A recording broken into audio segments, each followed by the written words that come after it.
Wangavana kauntini ya Masako Francis Mwangangi ni wa mukulu la wangavana wa Masako Dr. Alfred Mutua au manwe na ndeto sianu manoku ya tongoi alasa kue ay mukulu ya sukume ya maendeleo masilikali ilo kudukuma kwa oyu inge Mwangangi ainene vindane ya misemwe ila ya toiwa kanisani wa Cathedral Masako ni wakula Mutua alunge silikali ilo kudukuma nayo kwa oyu. Daniel Mwongela ni watombanisia mauvo.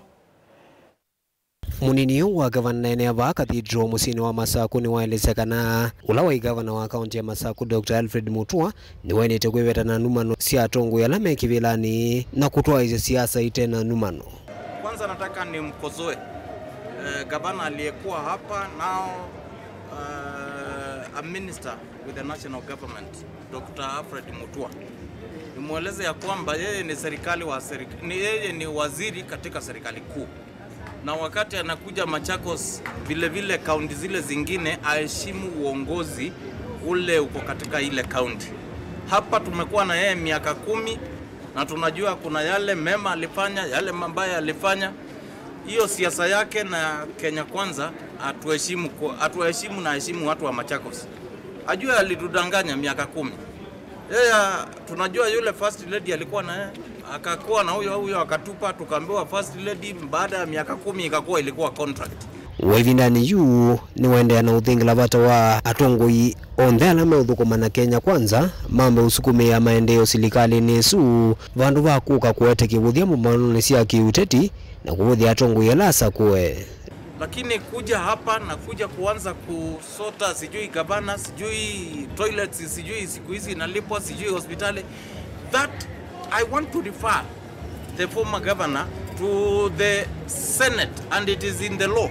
It is not the wish of the current county government to charge 50 shillings for anyone to go to attend to any patient attending to any facility.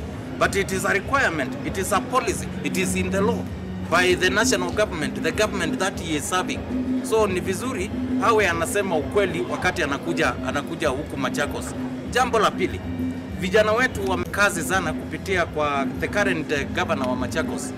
Tumejua hizi toilets ambazo ziko kila mahali ni vijana wetu ambao ideally walikuwa hapa street ndio wamepewa watengeneze zikuwe safi na wahakikishe ya kwamba at least wale clients wanaingia huko wanalipa fedha kidogo.